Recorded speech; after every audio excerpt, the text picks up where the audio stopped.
क्या आप पूरा पेपर नहीं कर पाते, या आप भरपूर तैयारी करके जाते हैं पर पेपर में हमेशा कुछ ना कुछ छूट ही जाता है, या समस्त प्रयासों के बाद भी आप फुल मार्क्स लाने से वंचित रह जाते हैं?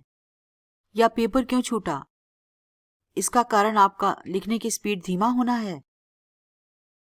ये तथा इस तरह के अनेकानेक प्रश्न भ्रम की स्थिति उत्पन्न करने के साथ ही कॉन्फिडेंस लेवल पर बुरा असर डालते हैं। रिजल्ट: लिखने की स्लो स्पीड को अपनी कमजोरी या बहाना समझकर स्वयं ही मान लेते हैं कि पेपर तो छूटेगा ही।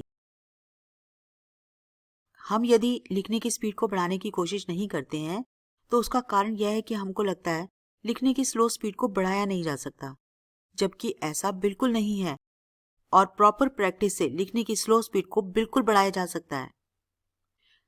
याद रहे, जब भी हम अपने दोस्तों को एक ही प्रॉब्लम को बार बार लिखकर समझाते हैं तो मुश्किल और लंबी प्रॉब्लम का सॉल्यूशन भी स्पीड से लिख पाते हैं, क्योंकि अब हमें आगे के स्टेप्स पता है और उसके लिए ज्यादा सोचना नहीं पड़ता है। आइंस्टीन के अनुसार मैथमेटिक्स में किसी भी टॉपिक को तैयार तब माना जाना चाहिए जब आपको किसी भी टॉपिक को समझाने के लिए किसी कॉपी या किताब को खोलना नहीं पड़ता है, उससे संबंधित सभी फॉर्मूलास याद हों और बिना कॉपी किताब खोले आप किसी को भी सॉल्यूशन लिखकर समझा सकें। आपका मैथ का हर टॉपिक यदि इसी तर्ज पर तैयार है तो आपका कॉन्फिडेंस लिखने की स्पीड को बढ़ने में मददगार होगा।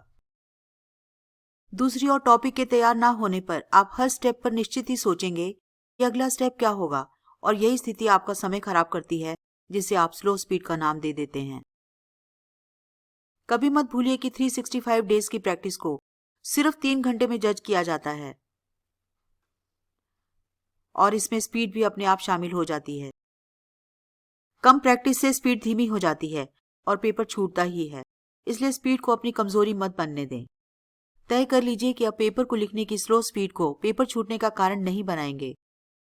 जब आपने पूरे कोर्स को एक बार स्कूल और कोचिंग में खत्म कर लिया है और कमजोर टॉपिक्स को आप भली प्रकार पहचानते हैं, तब विश्वास रखिए यह बिल्कुल सही समय है एक्सपेक्टेड क्वेश्चंस और वीक टॉपिक्स की अच्छी प्रैक्टिस करने का। हर टॉपिक में इंपॉर्टेंट और एक्सपेक्टेड क्वेश्चंस को मार्क करें। जिन प्रश्नों को आप आसानी से हल कर लेते हैं उन्हें बस पढ़कर काम चलाएं।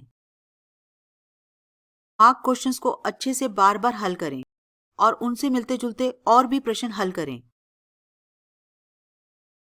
एक ही क्वेश्चन बैंक के सारे मॉडल टेस्ट पेपर और बोर्ड से मिले सैंपल पेपर को सॉल्व करें।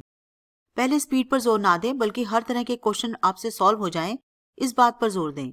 एक ही क्वेश्चन बैंक के सारे मॉडल टेस्ट पेपर इसलिए बताए हैं क्योंकि इससे किसी तरह का प्रश्न नहीं छूटेगा।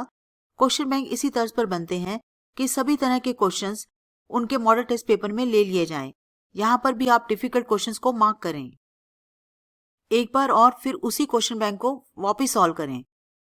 इस बार आप देखेंगे कि लिखने की स्पीड और क्वेश्चंस को सॉल्व करने की स्पीड पहले से ज्यादा हो गई है। जरूरत हो तो तीसरी बार फिर से मार्क क्वेश्चंस को सॉल्व करें। अब आप बोर्ड से इशूड सैंपल पेपर और जितने भी आपको पास पेपर्स मिल सकते हैं उनको सॉल्व करें। इन सब का फायदा यह होगा कि पेपर में किताब के या जाने पहचाने प्रश्नों को आप तेजी से सॉल्व कर पाएंगे और अननोन क्वेश्चंस के लिए भी अपना समय बचा पाएंगे। यह सब उपाय कर आप सफलता की ओर बढ़ें, स्पीड को अपनी कमजोरी ना बनाएं और फुल मार्क्स पाएं।